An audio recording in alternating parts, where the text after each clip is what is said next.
Assalamu alaikum wa rahmatullahi wa barakatuh. Welcome to Living in the West. In Living in the West, we're discussing the issues regarding the Muslim minorities in the West. We've spoken before the importance of discussing this topic, and now we're looking into some of the social aspects, and we moved on slightly to some of the economical aspects or dimensions that involve this group of Muslims. I have with me Sheikh Haytham Al-Haddad from the Muslim Research and Development Foundation from the United Kingdom, an organisation and think tank which looks into providing solutions for this mass of Muslims. Assalamu alaikum, Sheikh. Alaikum assalam wa rahmatullahi wa barakatuh. Sheikh Haytham, previously we discussed some economic dimensions, and one of the important things you touched upon was that before we discuss the issue of riba and interest in the West, which is something that many Muslims discuss, we have to look into the awqaf, trust, and setting up these endowments. Now we've discussed this, can we go into the issue of riba and the importance of tackling this in the West? Bismillah ar-Rahman ar-Rahim. Alhamdulillah, wa salatu wa salamu ala Rasulillah. Amma ba'd. This issue of riba and dealing with riba in non-Muslim countries is or has been a hot topic. And many Muslims think that it is allowed for Muslims to deal with riba in the West because it is a non-Muslim country. And unfortunately, we have heard some fatwa from number of different scholars who allowed this, and even some fatwa went to the level to encourage Muslims to deal with some prohibitions or some riba in order to strengthen the Muslim community. First of all, this notion that riba is not prohibited in the West is not true, and we have to look at it carefully. I know that it has been attributed to Imam Abu Hanifa or to the Hanafi school of thought, but we have to be careful here, because the Hanafi school of thought, when they said that it is allowed for Muslims to deal with riba in non-Muslim countries, they haven't said that exactly. The accurate position of the Hanafis is you can take the access or the riba from a harbi, or you can take riba in Dar al-Harb. That is totally different from saying that it is allowed to deal with riba or in riba in non-Muslim country. But they only see it as two anyway. They see Dar al-Harb or Dar al-Islam. So this is remember that we said that the Hanafi, the classification is a by classifications, means there are two dars or two abodes, the Dar al-Islam and Dar al-Harb. And that's why we said this notion is important, and we need to understand these classifications, because there are a number of fiqhi issues dependent on this. This is a typical example. If we haven't understood this background, we won't be able to understand the correct Hanafi position. The Hanafis, they have the Dar al-Islam and Dar al-Harb. They call any non-Muslim land as Dar al-Harb. And therefore, they said the Harbi, he is muharib for us, he is fighting us, and we are fighting him. So if we are fighting him, means his life is halal for us, his wealth is halal for us. So if any of the Muslims enters Dar al-Harb, who is fighting Muslims, and the people are fighting Muslims, of course he is in a state of war with them. Therefore, if he can take their money by any legal or illegal means, provided that he does not have any kind of covenant or agreement with them, then it is permissible for him. If he is allowed to fight them and to kill them, then he is allowed to take their money. But this is where the disagreement comes, isn't it? Exactly. That's why we have to qualify this fatwa. And we said that this fatwa is a very dangerous fatwa because it refers to the Hanafi position. And the Hanafi is considering non-Muslim countries as Dar al-Harb. And if you are considering the European countries now or the non-Muslim countries as Dar al-Harb, and you apply the Hanafi position that the wealth of those people is considered to be halal or booty of war to the Muslims, then this is a very, very dangerous position. And I doubt that any of the Muslim scholars would accept that. That's why we say the essence or the basis of that fatwa is totally wrong. You cannot refer to the Hanafi school of thought in this perspective. Because of the way that they divided the abodes. Exactly. And the approach of the Hanafis. The Hanafis, they said, if it is allowed for you to kill, to fight, then it is allowed for you to take the money. Therefore, if they dealt with you in riba, yes, take the money from them. Don't leave it to them. Is this the same situation in the West now? Of course, it is not. Totally different. That's why we say that the essence of the fatwa or the basis of the fatwa is not right. And of course, some scholars refer to the statement of Az-Zuhri, La riba fi Dar al-Harb. There is no riba in Dar al-Harb. But we say that, first of all, this statement of Az-Zuhri or this hadith is maqtu' and it is not authentic. It's not authentic. Yeah. However, even if we say that this statement is an authentic statement, it doesn't mean that there will be no riba in Dar al-Harb. Means if you deal in riba in non-Muslim country or in Dar al-Harb, it is permissible to you. No, there is another interpretation for this. La riba fi Dar al-Harb means don't deal in riba fi Dar al-Harb, in Dar al-Harb. Why don't you take that interpretation? And so this is the other dalil that they bring. Okay, so let's go back to the original point, which may have been lost, is that there are other classifications of abode which we see are more real or more accepted, and that's why we don't apply this application of Dar al-Harb. Exactly, this is one thing. But you remember that we may say that some of the European countries may have a combination of status. So it might have an element of Dar al-Harb, it might have an element of Dar al-Ahd, and it might have other elements because of the situation now. The situation is complex. But remember, we said that the people living in non-Muslim countries, they have a social contract between themselves and the other people. They cannot deal with the other people as harbis. This is the main point, I think, that we stressed before, and I think it needs to be stressed again, is that this social contract is a contract that's binding upon the people. Exactly. It's not something that somebody says, well, hold on, they made the contract, whether it was done tacitly or not, but it doesn't. I don't accept this. If you are living among them, then they don't look at you as a treacherer. That's a true They treacherer. look at you as a trustworthy person. They look at you as a citizen. Yeah, they might not look at you, they might think that you are part of the fifth column, but as an individual, they don't look at you as someone who is going to steal them. So there is a level of trust. Al-ma'rufu urfan kal-mashruti sharta, as we said. And we said that this is the social contract. Therefore, no one should assume that, yes, it is allowed for me to take riba or to deal with riba in Dar al-Harb. So we've come to the point now, we've come to understand that this riba can't be accepted in Dar al-Harb. But we've come to... even in these non-Muslim countries. But we've come to a point where it's been pushed forward. And to the point where we have major financial institutions which are not Muslim institutions, non-Muslim institutions who are forward in this course. Yeah, this is again another problem, because irrespective of the permissibility of dealing with riba in non-Muslim countries, some people say that there is a necessity here. Yes. There is a darura to deal with riba. But we are telling them, Allah Jalla wa Ala, as the Prophet ﷺ said, that He never made a solution in something that He has prohibited. So let us not assume that riba can be a solution or is a solution.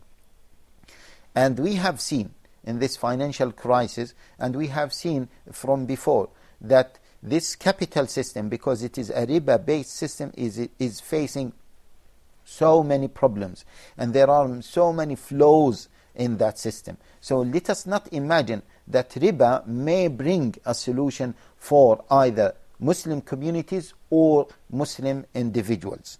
And let us imagine that riba is one of the grave sins, one of the major sins.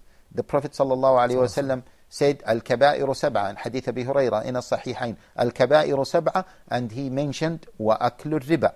The Prophet ﷺ, Hadith Jabir, said, لَعَنَ اللَّهُ الرِّبَى وَآكِلَهُ وَمُوكِلَهُ وَكَاتِبَهُ وَشَاهِدَيْهِ. Allah Jalla wa Ala curse the one who eats riba, consumes riba, the one who gives riba, the one who witnesses the contract of riba, the one who writes the contract of riba.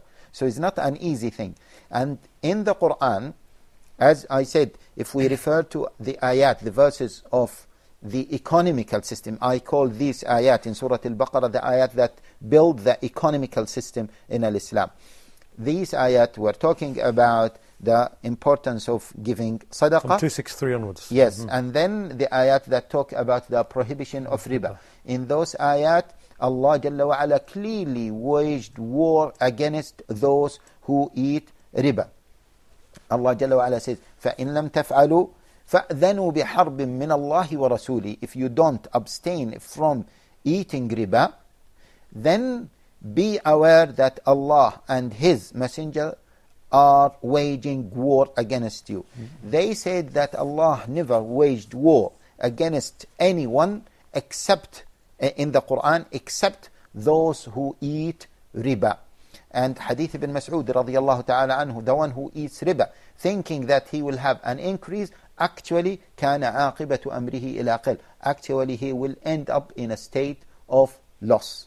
Okay, it's a good point to end on. We're going to take a short break and return in a couple of minutes. Please stay with me in Living in the West.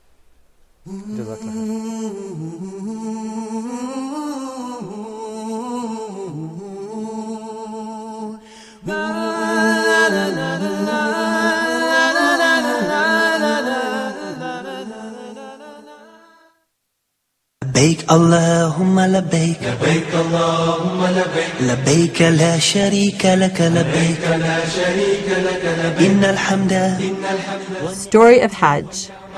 لك والملك. This program is not about the rituals of Hajj, rather about the story that is behind each ritual of Hajj. The tawaf around the Kaaba has a story. The sacrifice has a story. The sa'i between Safa and Marwa has a story. The sacrifice of Ibrahim to his son has a story. Standing in the mountain of Arafah has a story. This program is not devoted only to those who are going to Hajj, also to those who are staying at home. Now, he is to call his father to Islam, to monotheism. Later on, Allah subhanahu wa ta'ala commanding Ibrahim alayhi salam to sacrifice his only son. Another test. Join Imam Kareem Abu Zaid in his program, Story of Hajj, as he takes us on a journey through the life of Ibrahim, peace be upon him, and teaches us the history behind each ritual of Hajj. Huda, a light in every home.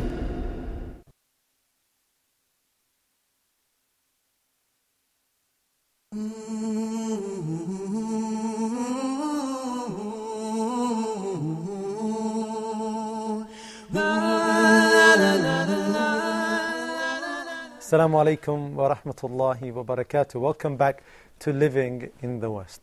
Just before the break, Sheikh, we spoke about riba, the dangers of riba, that Allah subhanahu wa ta'ala is waging a war upon the person, him and his messenger, and the one who takes riba. Many people are discussing certain financial products which have come into the market now. These products are supposed to go past the issue of riba. Can we just open up the discussion and speak briefly about these products? Yes, Bismillah ar-Rahman ar-Rahim.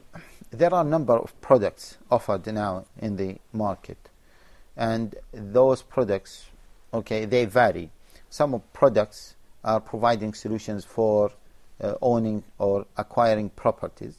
Some other products are trying to find solutions for insurance, for example. Some other products are trying to find solutions for financing other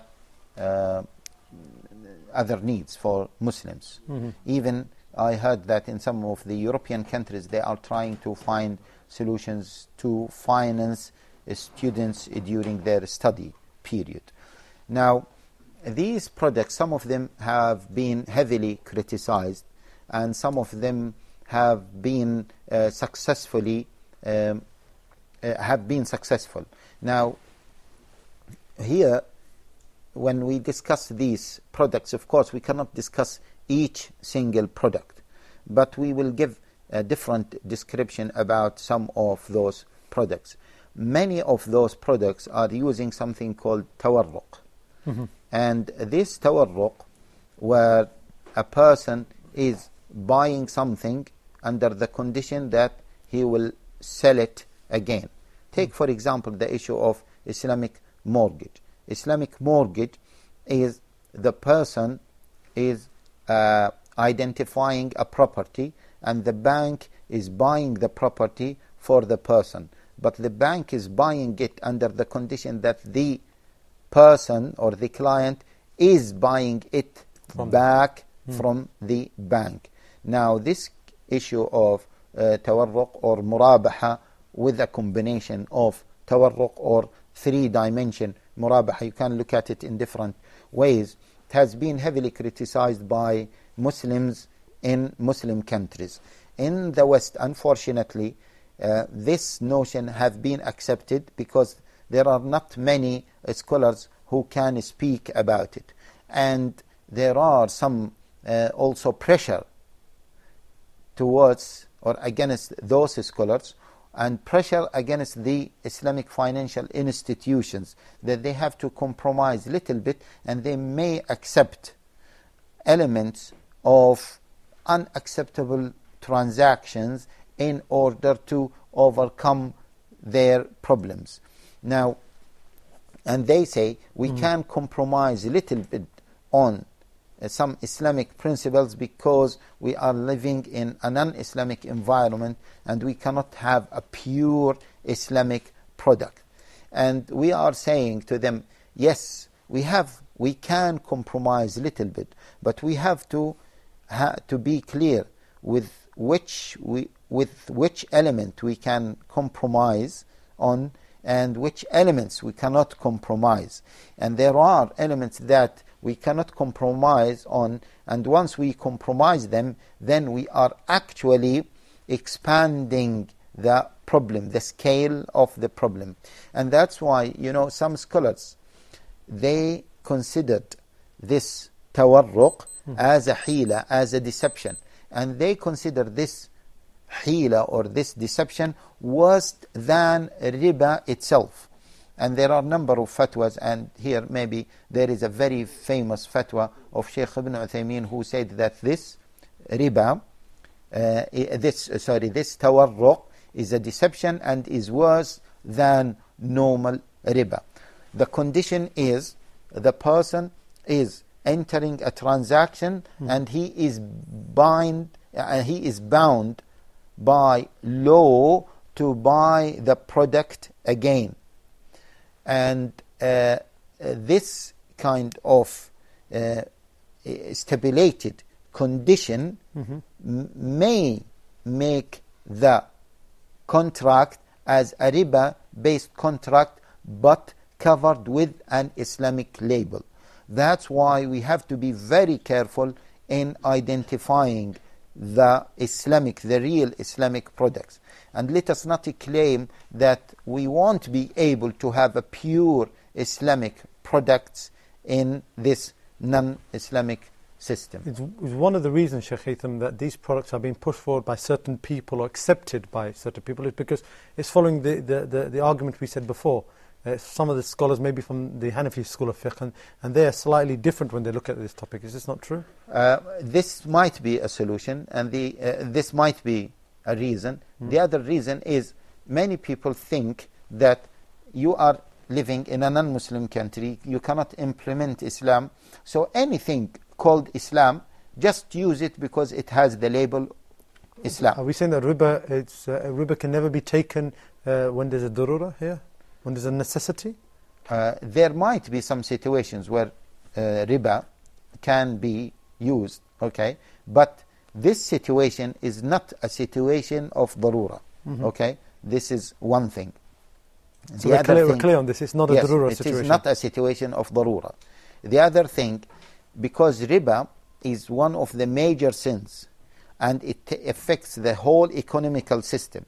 So saying that riba can be used in cases of darura, as I said, we may accept that. But we have to be very, very careful, because Allah Jalla wa Ala will not put the solution in something that He has prohibited, and Allah Jalla wa Ala will not put a solution in something that He has severely warned us against. That's why we have to be very, very careful.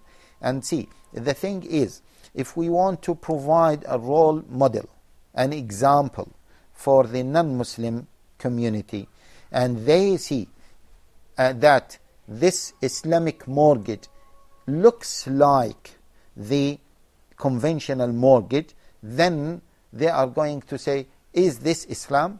Is this the solution that you are providing for us? I remember we have written a long article about this issue, which is Islamic mortgage.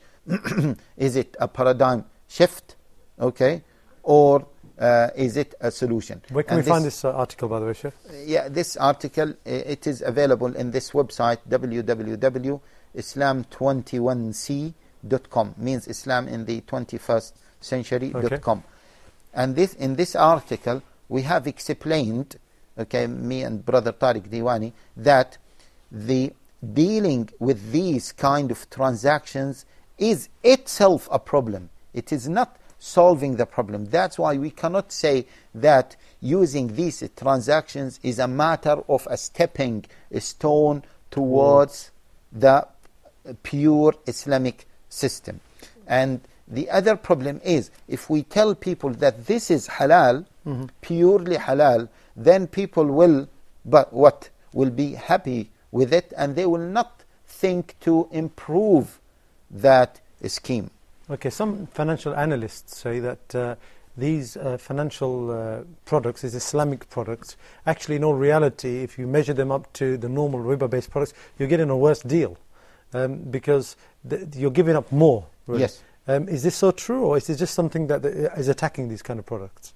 No, that is true. That is partially true, because the Islamic mortgage, normal mortgage, is asking for maybe 17% to be of increase, and the Islamic mortgage is a matter of 20-something increase. But those people, they haven't seen a clear difference. This is the point.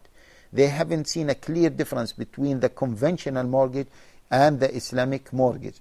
I do remember, after writing an article about the impermissibility of some of those mortgages, a person had an Islamic mortgage and he wanted to change it to he had a conventional mortgage and he wanted to change it to an Islamic mortgage. And he said that he went to the solicitor to have this shift from the conventional one to the Islamic one. And the solicitor, who is specialized in finance, looked at both systems. And he said, I cannot understand why you want to have a shift from this to this, while this shift may inquire some financial burden on you, and moreover, the new scheme is much more difficult and more expensive than the previous scheme. If they are the same, why don't you stick to the old scheme? Imagine that those people who understand little bit of finance, they are saying this about what we are calling as a solution for the Western problems. Okay, so this is again down to the labeling, the using of these labels such as Islamic finance or Islamic, how should we say, Islamic products. That's why we have to be careful when using Islamic products. And many Muslims in non-Muslim countries are trying to use this label. TV channels, they are calling it Islamic channels. Products, they are calling Islamic products. They are using the slogan of Islam. We have to be careful, because once you say Islamic something, you are representing Islam.